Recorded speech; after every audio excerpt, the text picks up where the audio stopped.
की क्षमता किसे कहा है? यानी what is the power of lens? तो अभी अभी आपने परिभाषा दिया है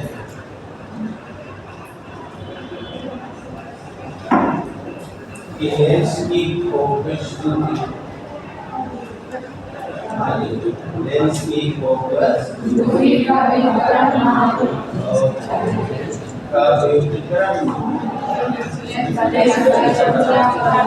लेंस की,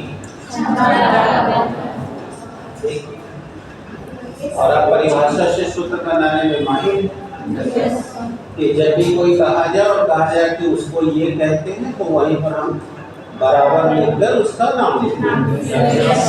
तो लेंस आपने का फोकस दूरी का उसकी क्षमता कहलाती है। अब आप बताइए किसी का व्युत्क्रम कैसे लिखा जाता है?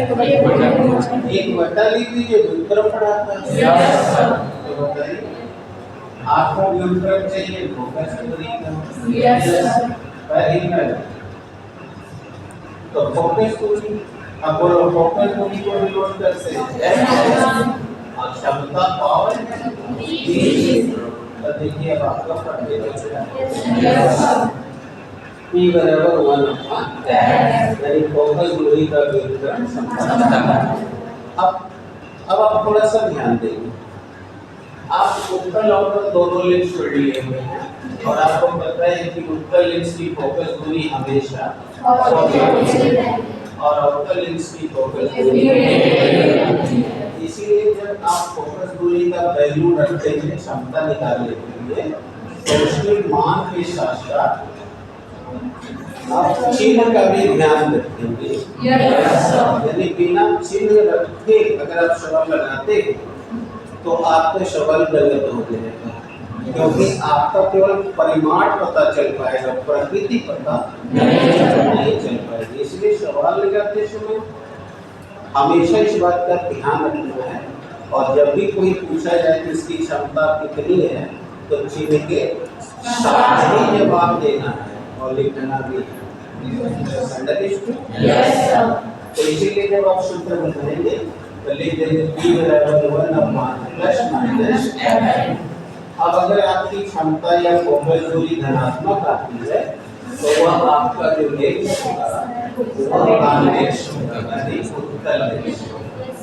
और अगर आपकी क्षमता या फोकस दूरी नेगेटिव आती है तो आपके लेंस की प्रकृति अवतल हो जाती है।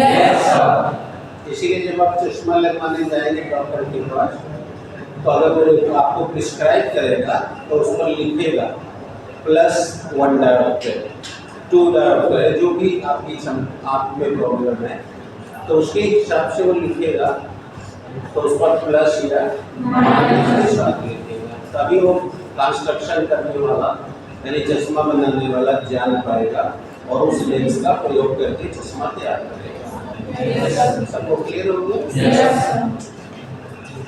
तो बेटा क्षमता या फोकस दूरी कभी भी सवाल में लिखी जाएगी तो चिन्ह के अगर फोकस दूरी या क्षमता पॉजिटिव आती है तो आपके लेंस की प्रकृति उत्तल है और नेगेटिव आती है। अब हम आपको यूनिट बताते हैं, यहाँ तक कोई दिक्कत? यूनिट से यूनिट में भी बच्चे जो है बहुत लापरवाही करते हैं और गलत करके आते हैं। तो आप जरा कोशिश कीजिएगा कि आपके द्वारा ऐसा ना हो। क्षमता बराबर आ रहा है 1/F और लेंस की जो यूनिट है वो MKS या SI सिस्टम के अनुसार रेट की जाती है। और SI में आपकी फोकस दूरी मीटर में रेट की जाएगी। किसमें? और आपको प्रायः सवाल में फोकस दूरी रहेगी सेंटीमीटर। तो वहाँ आप पहले से भी जानते हैं कि फिजिक्स वाले इकाई में लफड़ा, अर्थात जब भी हम कोई काम करें यूनिट का ध्यान रखें। तो फोकस दूरी बेटा मीटर में रेट की जाएगी और चिन्ह के साथ रेट की जाएगी। तो आप जानते हो संख्या की कोई इकाई नहीं। और इसकी इकाई मीटर, तो बोलो ये हो गया प्रति मीटर, और इसी प्रति मीटर को कहा जाएगा डायोप्टर। डायोप्टर क्या पढ़ा जाएगा? तो अगर किसी लेंस की क्षमता, जैसे सपोज कर लो किसी लेंस की क्षमता +2 डायोप्टर है, तो अब अगर इसकी फोकस दूरी निकालनी होगी तो बस बोल दो ये बटे को, तो कोई दूसरे के लिए उत्तर है। ये बड़ी सरल बात है, लेकिन एग्जाम्पल भगवान पूछता है बताओ बेटा एक लेंस है, इसकी क्षमता +2 डायोप्टर है, बताओ कितनी फोकस दूरी होगी। तो अगर वो कॉन्सेप्ट से क्लियर नहीं है तो अपना बुढ़ा भागी आसमान में देखने लगता है, जैसा प्राय कुछ करते हैं बच्चे, या तो आसमान देखेंगे या तो पैर से जमीन खोद देंगे, ये रोड हो या कुछ। हाँ, बस दो ही काम करते हैं, जिसको नहीं आता वही करता है। तो बेटा आप समझो कि कौन सा पहाड़ा तोड़ना, कौन सा कठिन काम। अगर बोला फोकस दूरी 2 है, क्षमता कितनी होगी, तो कहेंगे सर 1/2। अगर कहेगा क्षमता 3 है तो फोकस दूरी कितनी होगी, 1/3। मानो जवान कहेगा उल्टा ही बोलो, बस सिंपल सी बात है, बस चिन्ह का ध्यान रखना है। तो वजह इसकी क्षमता का +2 डायोप्टर है, तो फोकस दूरी हो जाएगी +1/2 यानी 0.5 डायोप्टर। हाँ बोले उत्तर अगली बात समझिए, कौन सा लेंस यानी कि हम चीज इसीलिए लिख रहे हैं। इसी तरह का दिया कि एक लेंस की क्षमता -0.5 डायोप्टर है, बताओ कौन सा लेंस है?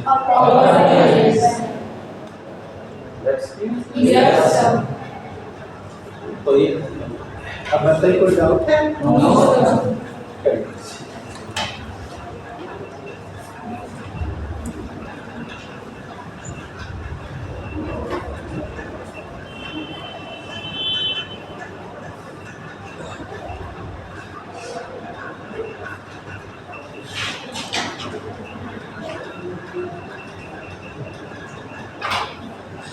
आप करते रहिए, मैं आपको एक बार रिवाइज कर दूं। ये चैप्टर पूरी लाइफ में सबसे ज़्यादा इम्पोर्टेंट है और डेरिवेशन ज़्यादातर इसी चैप्टर से आता है और न्यूमेरिकल भी इसी चैप्टर से जाता है। That's okay. 12 से 14 नंबर आपको लाइफ देगा, जिसमें से आपको 8 नंबर बढ़ा दिया गया, अभी 4 नंबर बाकी है। अब मैं आपको बताना चाहूँगा कि, और आपको पढ़ाते ही बता दिया हूँ कि न्यूमेरिकल कहाँ जाता आएगा, फॉर्मूला डेरिवेशन जाता है। तो आपका जैसे भी अवगत है, जैसे कि मैंने बताया था बोली अपवर्तन का सूत्र वाला ज़्यादा इम्पोर्टेंट है। और अभी परसों के लेक्चर में आपको फोकस दूरी के अपवर्तनांक को निर्भरता से बताया था कि यहाँ ज़्यादा न्यूमेरिकल आता है। अब बेटा अगला जो टॉपिक शुरू हो रहा है वो है प्रकाशिक यंत्र। आपकी किताब में इकाई में टूल है, समझते हैं कि हाँ, अलग अलग चैप्टर वाइज ही किया है। तो अगला पार्ट शुरू होता है प्रकाशिक यंत्र। तो सबसे पहले हम यही सोचेंगे, अच्छा पहले बता भी दे इसमें पढ़ना क्या है। प्रकाशिक यंत्र में पहले आप पढ़ेंगे, आप इसका दोष पढ़ेंगे, आपकी सामान्य क्षमता पढ़ेंगे, फिर 4 तरह का दोष गिनाएंगे, चारों दोषों का कारण निवारण करेंगे, उस पर भी एक न्यूमेरिकल आपको पेपर में आएगा। इसके बाद आंख की सामान्य क्षमता, फिर आंख का विभेदन क्षमता, आंख की विभेदन सीमा, इसके बाद सूक्ष्मदर्शी, जिसमें पहले सरल सूक्ष्मदर्शी, संयुक्त सूक्ष्मदर्शी दोनों का डेरिवेशन पढ़ना था। अब क्वेश्चन से सरल सूक्ष्मदर्शी काट दिया है, अब सीधे संयुक्त सूक्ष्मदर्शी, फिर खगोलीय दूरदर्शी, फिर विभेदन सीमा, विभेदन क्षमता, और इस पर 2-3 नोट आएगा है वो बता देंगे। ये पार्ट फिनिश है, इतने ही इसमें से पड़ेगा। अब चलिए शुरू करते हैं। पहले यही से कि प्रकाशिक यंत्र होता है ऑप्टिकल इंस्ट्रूमेंट। प्रकाशिक यंत्र हो गई, प्रकाशिक यंत्र।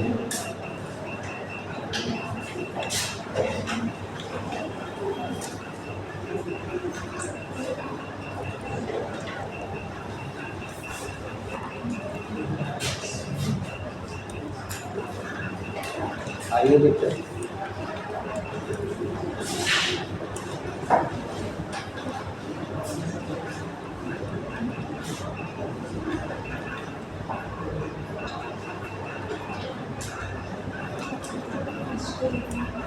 Optical instruments.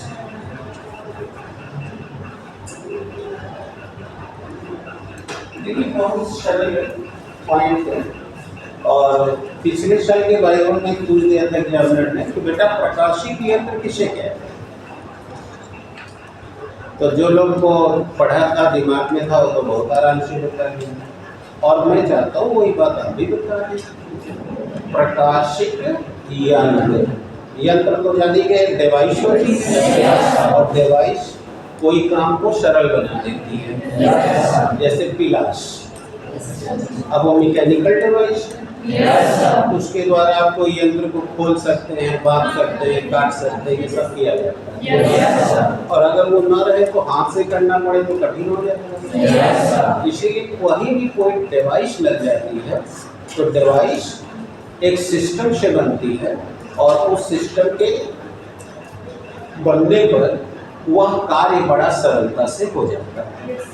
लेकिन हमें करना है प्रकाशिक यंत्र, यानी ऐसा यंत्र जिसका इस्तेमाल करने के लिए प्रकाश की आवश्यकता पड़े, यानी कि बिना प्रकाश की उपस्थिति में आप उस यंत्र का प्रयोग ही नहीं कर सकते।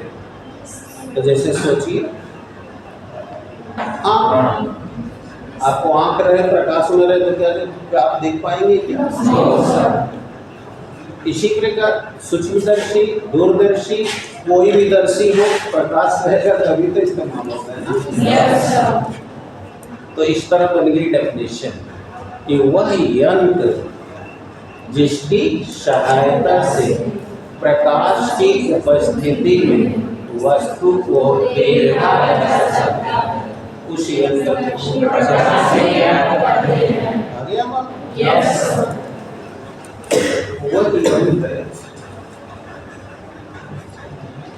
वह यंत्र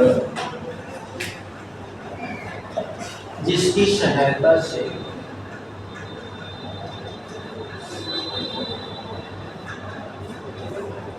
प्रकाश की उपस्थिति में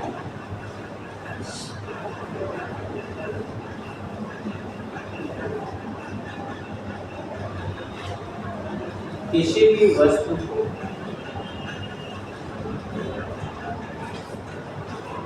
सुगंधता से देखा जा सकता है।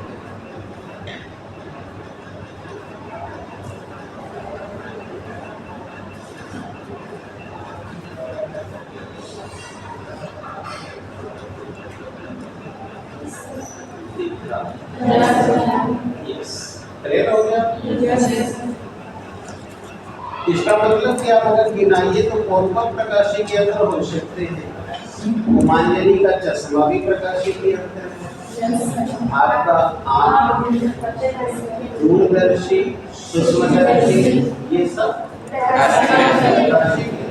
जैसे छोटी वस्तु नहीं दिखती तो आप उससे देख लेते हो, बड़ी वस्तु जो अंतरिक्ष में नहीं दिख रही तो उससे देख लेते हो।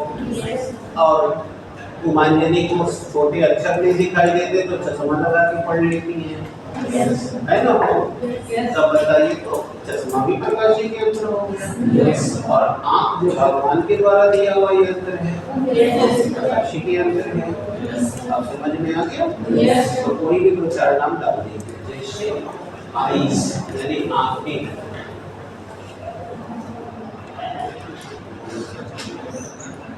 आँखें निकाल, और चश्मा, सूक्ष्मदर्शी, दूरदर्शी, एक्सेट्रा।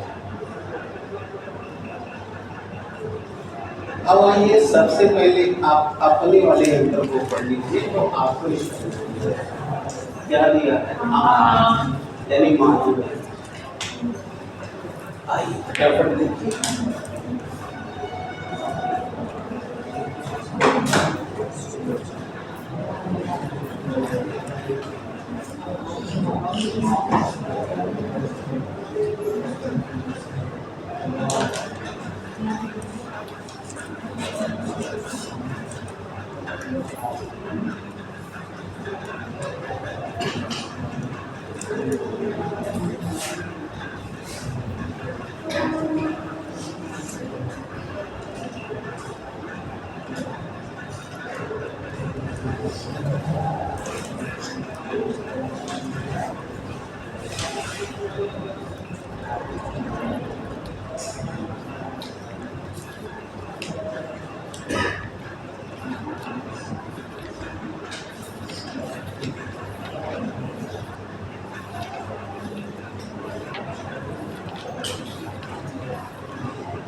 Okay.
अब आइए जिनका बन रहा है वो बनाते रहे, सुनते रहिए।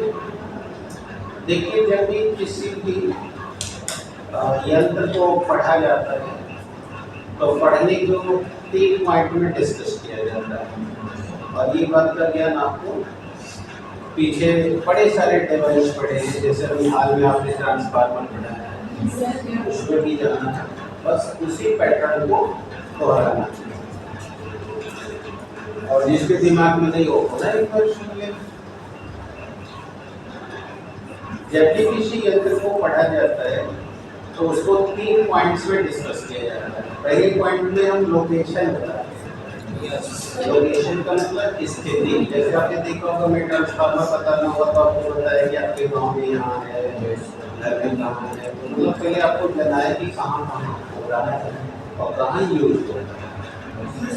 तो आपको 2 जगह मैंने दिखाया, एक जहाँ पावर हाउस है, जहाँ बिजली जनरेट होती है। इलेक्ट्रोकेमिस्ट्री पढ़ाते हुए बताए थे कि बेटा 12 वोल्ट से लेकर 24 वोल्ट तक ही एनर्जी जनरेट होती है।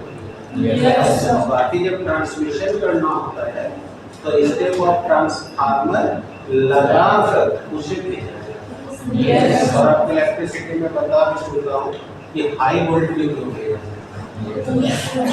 इसके बाद जब आपके गांव में बिजली पहुंचा दी जाती है तो आप कंजम्पशन अगर इलेक्ट्रिक एप्लायंस के लिए ले रहे हैं तो 240 में काम करता है, और अगर इलेक्ट्रॉनिक्स के लिए ले रहे हैं तो 940 में काम करता है। और इन दोनों को टर्न करने के लिए हम इसमें डाउन ट्रांसफार्मर यूज करते हैं। अब ये देखिए कितनी छोटी बात है, लेकिन अब अगर यही बात एग्जाम्पल वाइवा में पूछ दे कि बच्चा चलो तुम बता दो ट्रांसफार्मर कहाँ यूज होता है, तो देखना जो बच्चे पहले से पढ़े नहीं हैं, लेक्चर नहीं सुने, वो ये भी नहीं पता। यानी कितना सिंपल सवाल है, तो सीधे कर सकता है कि सर ट्रांसमिशन के लिए और यूज के लिए। ट्रांसमिशन समझ रहे हैं? यानी कि बिजली को एक जनरेशन और यूज के लिए, ट्रांसमिशन के लिए स्टेप और यूज के लिए स्टेप।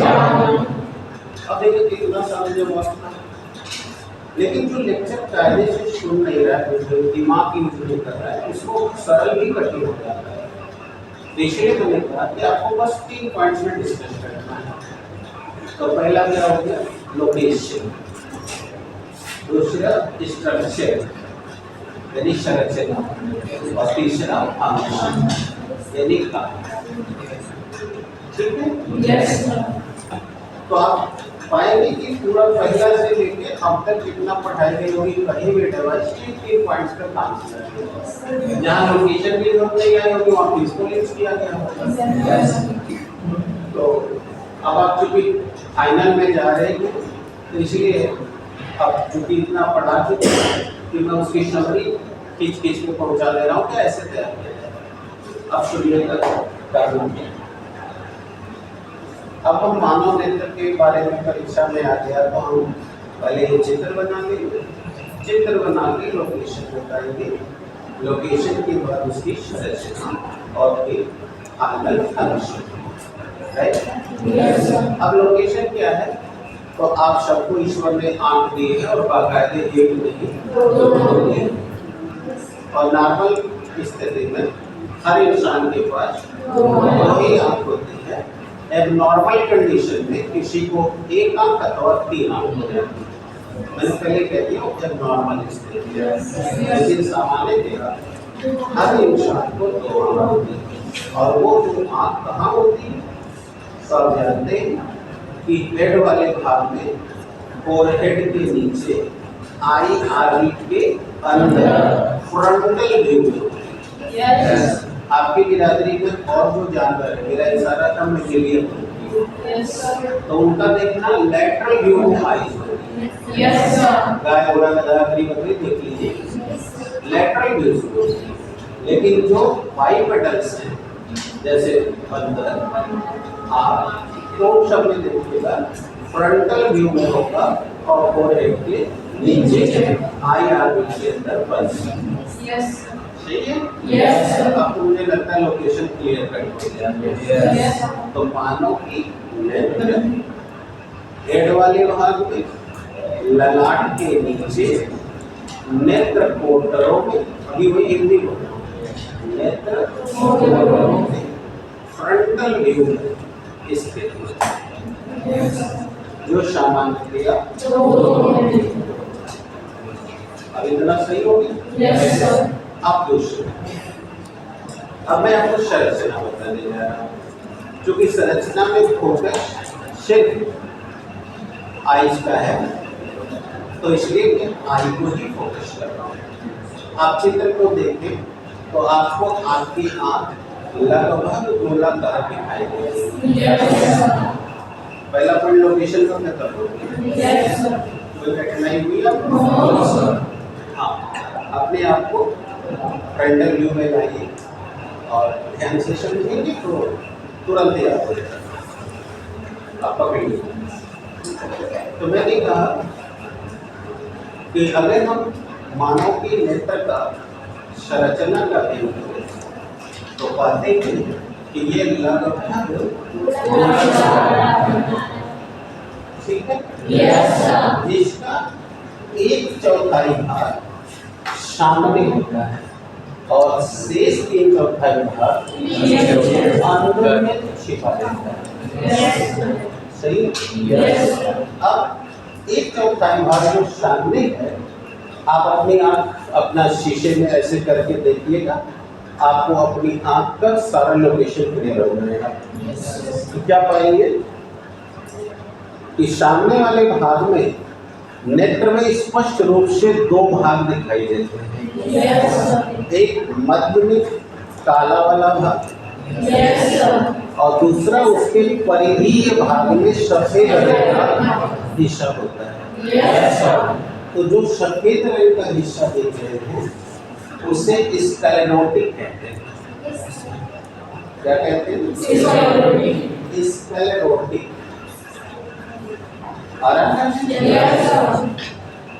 और जो काला वाला भाग बीच में दिख रहे हैं वो वाले भाग को हम चौरायन कहते हैं। ठीक है? सुने क्या बोला मैंने? अब दोनों में अंतर समझिए। जो आपके नेत्र का परिधीय हिस्सा है जिसे स्क्लेरोटिक कह रहे हैं, वह हिस्सा और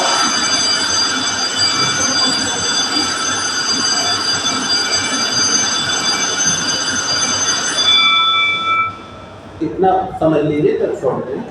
अपारदर्शी होता है और वो सफेद रंग का है। और आप जानते हैं कि भगवान सफेद रंग का क्यों बनाए होंगे? क्योंकि सफेद वस्तुएं बहुत अच्छी प्रकाश की परावर्तक। तो अगल बगल आदि से कोई किरण अगर सफेद वाले भाग में पड़ती है तो ये परावर्तित होकर चली जाती है, उसका कोई भी हमको इमेज दिखाई नहीं। लेकिन जो काला वाला भाग है वह प्रकाश का अच्छा और शोषक है। अंडरस्टूड? उस भाग को हम और यह पारदर्शी होता है। और इस भाग में जो भी वस्तु से प्रकाश की किरण आती है वही नेत्र में जाती है, अर्थात उसका अपवर्तन होता है। सफेद वाले का इतनी बात आ गई। आपको अब बेल लगी तो अब बताएंगे।